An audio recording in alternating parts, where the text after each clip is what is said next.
ಮೊದಲಿಗೆ ಭಾರತ ದೇಶಾದ್ಯಂತ ಇರೋ ಸಾಹಸ ಸಿಂಹ ಅಭಿನವ ಭಾರ್ಗವ ಡಾಕ್ಟರ್ ವಿಷ್ಣುವರ್ಧನ್ ಫ್ಯಾನ್ಸ್ಗೆ ನಮಸ್ಕಾರ. ಇವಾಗ ನಾನು ನಿಮಗೆ ಪ್ಲೇ ಮಾಡ್ತಾ ಇರ್ತಕ್ಕಂಥ video it's an amazing video, ತುಂಬಾ ರೇರ್ ವಿಡಿಯೋ ಇದು. ಸುಮಾರು 21 ವರ್ಷಗಳ ಹಿಂದೆ ಸ್ವತಃ ಡಾಕ್ಟರ್ ವಿಷ್ಣುವರ್ಧನ್ ಸರ್ ಅವರೇ ಮಾತಾಡಿರ್ತಕ್ಕಂಥ ಒಂದು ವಿಡಿಯೋ ಇದು. ನೋಡಿ, ಪ್ರೆಸ್ ಕ್ಲಬ್ ಆಫ್ ಬ್ಯಾಂಗ್ಳೂರು, ನೀವು ವಿಡಿಯೋದಲ್ಲಿ ಅಬ್ಸರ್ವ್ ಮಾಡ್ತಾ ಇರ್ಬೋದು ಅಲ್ಲೇ ನಡೀತಾ ಇದೆ ಅಂತ. ಈ ಪತ್ರಿಕಾ ರಂಗದಲ್ಲಿ ಎಲ್ಲಾ ಪತ್ರಕರ್ತರಿಗೆ ಸುಮಾರು 35 ವರ್ಷಗಳು ಮೀರಿದಂತ ಒಂದು ಸವಿ ನೆನಪಿಗೆ, ಆ 35 ವರ್ಷದ ಒಂದು ಉತ್ಸವಕ್ಕೆ ಆ ಪತ್ರಿಕಾ ರಂಗದಲ್ಲಿರ್ತಕ್ಕಂಥ ಹಿರಿಯರಿಗೆ ನಮನ ಸಲ್ಲಿಸ್ತಕ್ಕಂಥ ಒಂದು ಕಾರ್ಯಕ್ರಮವನ್ನ ಆಯೋಜನೆ ಮಾಡಲಾಗಿತ್ತು. ಸೊ ಅವಾಗ ಸಿಎಂ ಆಗಿದ್ದು ಸನ್ಮಾನ್ಯ ಧರ್ಮ್ ಸಿಂಗ್ ಅವರು, ಅವರ ನೇತೃತ್ವದಲ್ಲಿ ಈ ಒಂದು 35 ವರ್ಷದ ಉತ್ಸವ ಹಿರಿಯರಿಗೆ ನಮನ ಒಂದು ಕಾರ್ಯಕ್ರಮವನ್ನು ಹಮ್ಮಿಕೊಳ್ಳಲಾಗುತ್ತೆ. ಅಲ್ಲಿ ಬಹಳ ವಿಶೇಷವಾಗಿ ವಿಷ್ಣುವರ್ಧನ್ ಸರ್ನ ಇನ್ವೈಟ್ ಮಾಡಿರ್ತಾರೆ. ಸೊ ಎಷ್ಟು ಅದ್ಭುತವಾಗಿ ಅವರು ಸ್ಪೀಚ್ ಮಾಡ್ತಾರೆ ಅಂದ್ರೆ, ನಾನು ನಿಮ್ಗೆ ಪ್ಲೇ ಮಾಡ್ತೀನಿ. ಅದನ್ನ ನೀವು ಕೇಳ್ತಾ ಇದ್ರೆ ಸ್ಟಿಲ್ ಇನ್ನೂ ಕೇಳಬೇಕು ಅಂತ ಅನ್ಸುತ್ತೆ. ಯಾವಾಗೆಲ್ಲ ಸೋಷಿಯಲ್ ಮೀಡಿಯಾ ಅಷ್ಟು ಇಂಪ್ರೂವೈಸೇಷನ್ ಆಗಿರಲಿಲ್ಲ. ಸೊ ಈ ರೇಂಜ್ ಅಲ್ಲಿ ಇವಾಗ ಏನಿದೆ, ಆ ರೇಂಜಲ್ಲಿ ಏನಾದ್ರು ಸೋಷಿಯಲ್ ಮೀಡಿಯಾ ಇದ್ಬಿಟ್ಟಿದ್ರೆ ಈ ವಿಷ್ಣುವರ್ಧನ್ ಸರ್ದು ಎಷ್ಟು ವಿಡಿಯೋಗಳು ಸಿಗ್ತಾ ಇತ್ತು, ಅದ್ಭುತವಾಗಿ ಅವ್ರ ಎಷ್ಟೆಷ್ಟು ಮಾತುಗಳನ್ನ ನಾವು ನೋಡ್ಬೋದಿತ್ತು, ಅವರ ಎಷ್ಟೆಷ್ಟು ವಿಡಿಯೋಗಳನ್ನ ನಾವು ನೋಡ್ಬೋದಿತ್ತು. ತುಂಬಾ ಬೇಜಾರಾಗುತ್ತೆ ಇವೆಲ್ಲ ನೆನ್ಸ್ಕೊಂಡಾಗ. ಸೊ ನೋಡಿ, ಒಂದೊಂದು ಬೈಟ್ಗೂ ಒಂದೊಂದು ಮೀನಿಂಗ್ ಇದೆ, ಅಷ್ಟು ಅದ್ಭುತವಾಗಿ ಟಾಕ್ ಮಾಡ್ತಾರೆ. ಸೊ ಅವರು ವಿಷ್ಣು ಸರ್ ಅಂದ್ರೆ ಇಟ್ಸ್ ಎ ಬ್ರಾಂಡ್ ಅದು. ವಿಷ್ಣುವರ್ಧನ್ ಸರ್ ಅಂದ್ರೆ ಅದೊಂದು ಸ್ಪೆಷಲ್, ಅದು ಒಂದು ವಿಶೇಷವಾದಂತ ಒಂದು ಹೆಸರದು. ಸೊ ಹಾಗಾಗಿ ಅದನ್ನ ನೋಡಿದಾಗ ನನಗೂ ಬಹಳ ತುಂಬಾ ಖುಷಿ ಅನ್ಸುತ್ತೆ. ಅದನ್ನ ಕೇಳ್ಬೇಕಾದ್ರೆ ಅವ್ರು ಸ್ಪೀಚ್ ಮಾಡ್ತಕ್ಕಂಥ ವೇ ಇರ್ಬೋದು. ಅವ್ರ ಬರೀ ನಟ ಆಗಿರ್ಲಿಲ್ಲ, ಅವರು ಒಬ್ಬರು ಕಲಾವಿದ ಆಗಿರ್ಲಿಲ್ಲ, ಅವರು ಅಪಾರವಾದ ಜ್ಞಾನವನ್ನ ಹೊಂದಿದ್ದಂತ ಒಬ್ಬ ಮಹಾನ್ ವ್ಯಕ್ತಿಯಾಗಿದ್ರು, ಮಹಾನ್ ಸಂತರಾಗಿದ್ದು ಆ ಕಾಲಕ್ಕಿನೇ ಅವರು. ನೀವು ಯಾವುದೇ ಒಂದು ಪುಸ್ತಕದ ಬಗ್ಗೆ ಮಾತಾಡಬೇಕು ಅಂದ್ರು ಬಹಳ ನೀಲಾಜಲವಾಗಿ ಟಾಕ್ ಮಾಡೋರು, ಅಥವಾ ವೇದಿಕೆಯಲ್ಲಿ ಒಂದು ಭಾಷಣವನ್ನ ಮಾಡಬೇಕು ಅಂತಂದ್ರು ಅದ್ಭುತವಾಗಿ ಮಾತಾಡೋರು. ಅವರು ಮೈಕ್ ಹಿಡಿದ್ರೆ ಕೇಳಲಿಕ್ಕೆ ಇನ್ನೂ ಸಾಕಷ್ಟು ಹೊತ್ತು ಕೇಳಲೇಬೇಕು ಅಂತಕ್ಕಂಥದ್ದು ಮನಸ್ಸಲ್ಲಿ ಅನಿಸ್ತಾ ಇತ್ತು. ಅಷ್ಟು ಅದ್ಭುತವಾಗಿ ಅವರು ಅಲ್ಲಿ ಸ್ಪೀಚ್ ಮಾಡ್ತಾ ಇದ್ರು. ನಾನು ಇವಾಗ ಪ್ಲೇ ಮಾಡ್ತೀನಿ ನೋಡಿ. ಅವರು ಅಲ್ಲಿ ದೊಡ್ಡ ದೊಡ್ಡವರ ಮಧ್ಯದಲ್ಲಿ ನಾನು ಕೂತ್ಕೊಳ್ಬಾರ್ದು ಅಂತ ಅನ್ಕೊಂಡು ನೆಲದ ಮೇಲೆ ಕೂತ್ಕೋತಾರೆ ಅಲ್ಲಿ ಅವರು. ಇವನ್ ಸಿ ಎಂ ಪಕ್ಕ ಆಗ್ಲಿ, ಈ ಪತ್ರಕರ್ತರ ಮುಂದೆ ಎಲ್ಲ ಹಿರಿಯರ ಮುಂದೆ ನಾನು ಚೇರ್ ಮೇಲೆ ಕೂತ್ಕೊಳ್ಬಾರ್ದು ಅಂತ ಅನ್ಕೊಂಡು ಅವರ ಮನಸ್ಸಿನಲ್ಲಿ ಏನಿತ್ತು ಅದು ಅದು ನಾವು ಅದನ್ನ ಎಕ್ಸ್ಪ್ಲೈನ್ ಮಾಡ್ಲಿಕ್ಕೆ ಆಗಲ್ಲ. ಅಷ್ಟು ರೆಸ್ಪೆಕ್ಟ್ ಅನ್ನ ಕೊಡ್ತಾ ಇದ್ರು ಅವರು ದೊಡ್ಡವರಿಗೆಲ್ಲ. ಅಂದ್ರೆ ಯಾವ್ದಾದ್ರು ಒಂದು ಕ್ಷೇತ್ರದಲ್ಲಿ ಸಾಧನೆಯನ್ನು ಮಾಡಿರ್ತಕ್ಕಂಥ ವ್ಯಕ್ತಿಗಳಿಗೆ ಅಷ್ಟು ಬೆಲೆಯನ್ನ ಕೊಡ್ತಾ ಇದ್ರು ಅವರು. ಅವ್ರು ಕೆಳಗಡೆ ಕೂತಿರೋದನ್ನ ನೋಡ್ಕೊಂಡು ಇಮಿಡಿಯೇಟ್ ಸ್ವತಃ ಸಿಎಂ ಅವರೇ ಮೇಲ್ ಕೂತ್ಕೊಳ್ಳಿ ಅಂದ್ಬಿಟ್ಟು ಅವ್ರು ಹೇಳ್ತಾರೆ. ಅವಾಗ ಯಾರೋ ಮತ್ತೊಬ್ರು ಬಂದ್ಬಿಟ್ಟು ಅವ್ರನ್ನ ಅಲ್ಲಿ ಸಿಎಂ ಸರ್ ಪಕ್ಕದಲ್ಲಿ ಕೂರಿಸ್ತಾರೆ. ಅಲ್ಲಿ ಹಲವಾರು ಜನರ ಒಂದು ವೇದಿಕೆಯ ಭಾಷಣ ಆದ ನಂತರದಲ್ಲಿ ಅವ್ರು ಮಾತಾಡ್ತಾರೆ ವಿಷ್ಣು ಸರ್. ಅದ್ಭುತವಾಗಿದೆ ನೋಡಿ. ಈಗ ಪ್ಲೇ ಮಾಡ್ತೀನಿ ನಾನು, ದಯಮಾಡಿ ತಪ್ಪದೆ ಅವ್ರು ಮಾಡ್ತಕ್ಕಂಥ ಒಂದು ಸ್ಪೀಚ್ ನಮ್ಮ ಕೇಳಿಸ್ಕೊಳ್ಳಿ. So let's play that video. ನಮ್ಮ ನೆಚ್ಚಿನ ಮೆಚ್ಚಿನ ಮುಖ್ಯಮಂತ್ರಿಗಳಾದ ಶ್ರೀ ಧರ್ಮಸಿಂಗ್ ರವರೇ, ಈ ದಿನ ವೇದಿಕೆ ಮೇಲೆ ಉಪಸ್ಥಿತರಾಗಿರೋ ಎಲ್ಲ ಸನ್ಮಾನಿತ ಗಣ್ಯ ವ್ಯಕ್ತಿಗಳೇ, ಆತ್ಮೀಯ ಸ್ನೇಹಿತರೆ, ಬಂಧುಗಳೇ, 35 ವರ್ಷದ ಈ ಒಂದು ಪ್ರೆಸ್ ಕ್ಲಬ್ ಅಂತ ಹೇಳಲ್ಲ, ಪ್ಲೆಷರ್ ಕ್ಲಬ್ ಅಂತ ಹೇಳ್ಬೋದು, ಅವರ ಈ ಒಂದು ಉತ್ಸವದ ಸಂದರ್ಭದಲ್ಲಿ 35 ಜನ ಗಣ್ಯ ವ್ಯಕ್ತಿಗಳನ್ನ ಸನ್ಮಾನಿಸುವ ಈ ಒಂದು ಸಮಾರಂಭ ನಿಜವಾಗ್ಲೂ ಹೆಮ್ಮೆ ತರುವಂತದ್ದು. ಈ ಹಿರಿಯ ವ್ಯಕ್ತಿಗಳ ಬಗ್ಗೆ ಮಾತಾಡೋ ಯೋಗ್ಯತೆ ಆಗ್ಲಿ ಅನುಭವ ಆಗ್ಲಿ ನನಗಿಲ್ಲ. ಯಾಕೆ ಅಂತಂದ್ರೆ ಬೇಕಾಷ್ಟು ಜನ ಇವತ್ತು ನಮ್ಮ ಈ ಬೆಳವಣಿಗೆಗೆ ಕಾರಣಕರ್ತರಾಗಿದ್ದಾರೆ. ಅವರ ಪತ್ರಗಳನ್ನ ಓದಿ ನಾವು ಬೆಳೀತಾ ಬಂದಿದ್ದೀವಿ. ಒಂದು ವಿಧದಲ್ಲಿ ನಮ್ಮನ್ನ ಬೆಳೆಸಿದ್ದಾರೆ, ನಮ್ಮನ್ನ ಆಶೀರ್ವಾದ ಮಾಡಿದ್ದಾರೆ. ನಾವು ಈ ಮಟ್ಟಕ್ಕೆ ಬೆಳೆಯೋದಕ್ಕೆ ನಮಗೆ ಎಲ್ಲಾ ರೀತಿಯ ಪ್ರೋತ್ಸಾಹನ ಕೊಟ್ಟಿದ್ದಾರೆ ಅಂತ ಹೇಳೋದ್ರಲ್ಲಿ ನಿಜವಾಗ್ಲೂ ಹೆಮ್ಮೆ ಅನ್ಸುತ್ತೆ.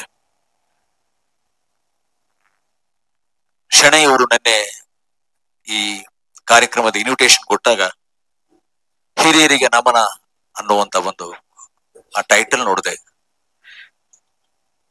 ತಕ್ಷಣ ನನ್ನ ಮನಸ್ಸಿನಲ್ಲಿ ಬಂದಿದ್ದು ಇನ್ನೊಂದೇನು ಅಂದ್ರೆ, ಹಿರಿಯರಿಗೆ ನಮನವಾದರೆ ಕಿರಿಯರಿಗೆ ಮನನ ಆಗ್ಬೇಕಿದು. ಯಾಕೆಂದ್ರೆ ಈ ಹಿರಿಯರು ಅವರ ಒಂದು ಕ್ಷೇತ್ರದಲ್ಲಿ ಮಾಡಿರೋ ಒಂದು ಸಾಧನೆ,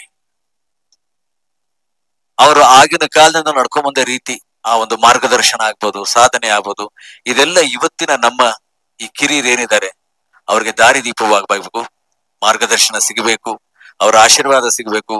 ಯಾವ ಒಂದು ಉದ್ದೇಶದಿಂದ ಅವರು ಆಗಿನ ಒಂದು ಕಾಲದಲ್ಲಿ ಆ ಒಂದು ಸಮಯದಲ್ಲಿ ದುಡಿದ್ರು, ಇವತ್ತಿನ ಸಮಯದಲ್ಲಿ ಎಲ್ಲ ಕ್ಷೇತ್ರಗಳು ಕೆಟ್ಟೋಗಿದೆ. ಆ ಒಂದು ವಾತಾವರಣ ಅಷ್ಟು ನಿರ್ಮಲವಾಗಿಲ್ಲ. ಸೊ ಯಾವಾಗ ವಾತಾವರಣ ನಿರ್ಮಲ ಆಗಲ್ವೋ, ಒಳ್ಳೆ ವಾತಾವರಣ ಜನಗಳಿಗೆ ನಿಜವಾಗ್ಲೂ ಮನಸ್ಸಿಗೆ ತೊಂದರೆ ಆಗುತ್ತೆ. ಸೊ ಅವರ ಒಂದು ಮಾರ್ಗದರ್ಶನದಲ್ಲಿ ಅವರು ಯಾವ ಒಂದು ದಾರಿಯಲ್ಲಿ ನಡ್ಕೊಂಡ್ ಬಂದ್ರು, ಆ ಒಂದು ದಾರಿನ ಕಿರಿಯರು ನಡ್ಸ್ಕೊಂಡು ಹೋದ್ರೆ, ಮುಂದುವರೆದ್ರೆ ನಿಜವಾಗ್ಲೂ ಈ ಹಿರಿಯ ಜೀವಗಳೇನಿದೆ ಇವ್ರಿಗೆ ನಾವು ಜೀವಗಳು ಅಂತ ಕರೀಕಾಗಲ್ಲ, ಚೇತನಗಳು ಅಂತ ಹೇಳ್ಬೋದು. ತುಂಬು ಜೀವನ ನಡೆಸಿರುವ ಚೇತನಗಳಿಗೆ ನಿಜವಾಗ್ಲೂ ಮನಸ್ಸಿಗೆ ಸಂತೋಷ ಆಗುತ್ತೆ.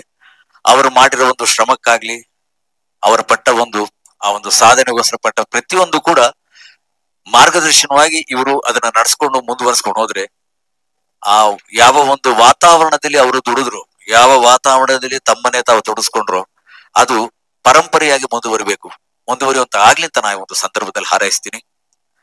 ನಮ್ಮ ಮೈಸೂರು ಮಠವ್ರು ಹೇಳ್ತಾ ಬಂದ್ರು ನಿವೃತ್ತಿ ಬಗ್ಗೆ.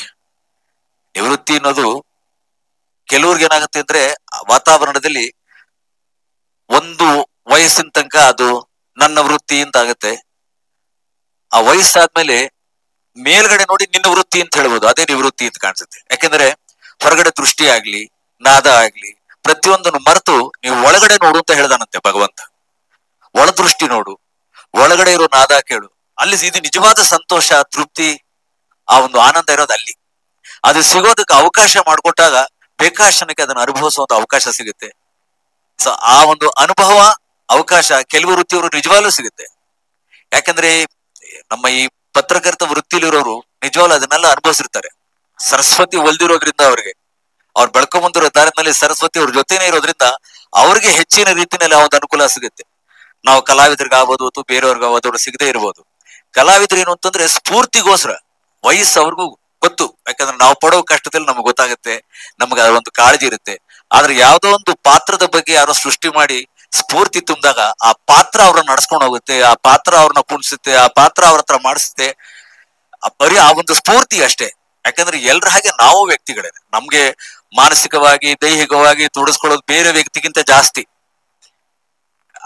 ಯಾಕೆಂದ್ರೆ ಇದಕ್ಕೆ ಚಿತ್ರ ಪ್ರಪಂಚ ಅನ್ನೋದು, ಚಿತ್ರಲೋಕ ಅನ್ನೋದು, ಈ ಲೋಕದಲ್ಲಿ ಅನುಭವಿಸೋನಿಗೆ ಇಲ್ಲಿ ಯಾವ್ದು ಶಾಶ್ವತವಲ್ಲ ಅಂತ ಗೊತ್ತಾದ್ರೂ ಕೂಡ ಆ ಮನೋರಂಜನೆ ಅನ್ನೋ ದೃಷ್ಟಿನಲ್ಲಿ, ಆ ಕಲೆ ಅನ್ನೋ ದೃಷ್ಟಿನಲ್ಲಿ ಬೇಕಾದಷ್ಟು ನಡ್ಕೊಂಡ್ ಬರುತ್ತೆ.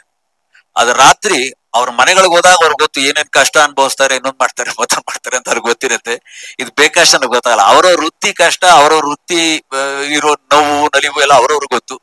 ಇದು ಎಲ್ರಿಗೂ ಗೊತ್ತಾಗುವಂತ ಅವಶ್ಯಕತೆನೂ ಇಲ್ಲ. ಇದು ಯಾಕೆ ಹೇಳ್ತೀನಿ ಅಂತಂದ್ರೆ, ನಮ್ಮ ಹಿರಿಯರು ಏನೇ ಹೇಳಿದ್ರು ಅದೆಲ್ಲ ನಮಗ ಆಶೀರ್ವಾದ ಇದ್ದಾಗ. ಯಾಕಂದ್ರೆ ಅದು ಅನುಭವದ ಮಾತು, ಅವ್ರ ಜೀವನದಲ್ಲಿ ನೋಡಿರೋ ಮಾತು. ಅವರು ನಮಗ್ ಮಾಡಿರೋ ಆಶೀರ್ವಾದಕ್ಕೆ ನಾನ್ ನಿಜವಾಗ್ಲೂ ಚಿರಋಣಿ. ಅವ್ರು ಹೇಳಿರೋ ಮಾತನ್ನ ಖಂಡಿತ ಮನಸ್ಸಿನಲ್ಲಿ ಇಟ್ಕೊಂಡು, ಅವ್ರು ಯಾವ ಒಂದು ಮಾತನ್ನ ಹೇಳಿದಾರೋ, ದೃಷ್ಟಿ ಇಟ್ಕೊಂಡಿದಾರೋ ಅದನ್ನ ಆದಷ್ಟು ಅನುಭವಿಸಕ್ ನಾ ಪ್ರಯತ್ನ ಪಡ್ತೀನಿ. ಈ ಒಂದು ಸಂದರ್ಭದಲ್ಲಿ ಇಂತಹ ವ್ಯಕ್ತಿಗಳಿಗೆ ಇದು ಸನ್ಮಾನ ನಾನ್ ಮಾಡಿರೋದಲ್ಲ. ಯಾಕಂದ್ರೆ ನಮ್ ತಂದೆಯವ್ರು ಏನಾದ್ರು ಜೀವಂತವಾಗಿದ್ದಿದ್ರೆ ಅವ್ರಿಗೂ ಇದೇ ರೀತಿ ಒಂದು ಸನ್ಮಾನ ಆಗಿರೋದನ್ನು. ಅವ್ರನ್ನ ನಾನು ಇವತ್ತು ಇವ್ರನ್ನೆಲ್ಲರಲ್ಲೂ ನೋಡಿದ್ದೀನಿ, ಆಶೀರ್ವಾದ ಮಾಡಿದ್ದಾರೆ. ಇದು ಎಲ್ಲರಿಗೂ ಸಿಕ್ಕುವಂತದ್ದಲ್ಲ. ಯಾಕಂದ್ರೆ ಬೇಕಾಶನ ನೋಡ್ಕೊಂಡು ಬೆಳ್ಕೊಂಬಂದಿದ್ದೀನಿ ನಾನು. BN ಸುಬ್ರಾವ್ ಅವರು ನಾನು ವಂಶವೃಕ್ಷ ಚಿತ್ರ ಮಾಡಿದಾಗ ಅವರು ನನ್ನ ಇಂಟರ್ವ್ಯೂ ಬರ್ದಿದ್ರು, ನನ್ನ ಫಸ್ಟ್ ಫೋಟೋ ಹಾಕ್ಸಿದ್ರು ಮೇನಕಾ ಅಂತ ಒಂದು ಪತ್ರಿಕೆನಲ್ಲಿ. ಅದನ್ನೆಲ್ಲ ನಾವು ಮರೆಯಕ್ ಸಾಧ್ಯ ಇಲ್ಲ. ಯಾಕಂದ್ರೆ ನಮ್ಮನ್ನು ಬೆಳೆಸಿರೋ ಇದನ್ನೆಲ್ಲ ಅವ್ರದ್ದು ಹಿರಿಯ ಪಾತ್ರ ಇದೆ. ಇವತ್ತು ಅವರೊಂದು ವಿಶಿಷ್ಟವಾದ ಪಾತ್ರ ಇದೆ. ನಮ್ಮ ಬೆಳವಣಿಗೆಲ್ಲ ಅವ್ರು ಮರೆಯೋಕ್ ಸಾಧ್ಯನೇ ಇಲ್ಲ. ಈ ಒಂದು ಸಂದರ್ಭದಲ್ಲಿ ಅವರ ನೋಡಿ ಅವರ ಆಶೀರ್ವಾದ ತಗೊಳ್ಳುವಂತ ಒಂದು ಸಂದರ್ಭನ ಇವತ್ತು ನಮ್ಮ ಪ್ರೆಸ್ ಕ್ಲಬ್ ನವರು ಮಾಡ್ಕೊಟ್ಟಿದ್ದಾರೆ. ಅದು ಮಾನ್ಯ ಮುಖ್ಯಮಂತ್ರಿಗಳ ಜೊತೆ ನಾವು ಇಷ್ಟೊಂದು ಕಳೆದು ನಿಮ್ಮೆಲ್ಲರ ಜೊತೆ ಈ ಒಂದು ಸಂದರ್ಭದಲ್ಲಿ ಭಾಗಿಯಾಗಿದೆ ನಮ್ಮ ಒಂದು ಪೂರ್ವಜನ್ಮದ ಸುಕೃತ ಅಂತ ಹೇಳಿ, ಈ ಒಂದು ಏನ್ ಆಸೆ ಇದು, ಏನ್ ಕನಸಿದೆಯೋ ಈ ಪ್ರೆಸ್ ಕ್ಲಬ್ ನೋಡ್ದು, ಅದಕ್ಕೆಲ್ಲ ಅವ್ರ ಮೂಲ ಪುರುಷರು. ಅವ್ರ ಆಸೆ ಎಲ್ಲ ನೆರವೇರುವಾಗ್ಲಿ, ಅವ್ರ ಕನಸುಗಳನ್ನ ನನಸಾಗ್ಲಿ ಅಂತ ಈ ಒಂದು ಸಂದರ್ಭದಲ್ಲಿ ಹಾರೈಸಿ ನನ್ನ ಒಂದೆರಡು ಮಾತು ಮುಗಿಸ್ತೀನಿ. ದೇವ್ರೆಲ್ರಿಗೂ ಒಳ್ಳೇದ್ ಮಾಡಿ. ನಮಸ್ಕಾರ.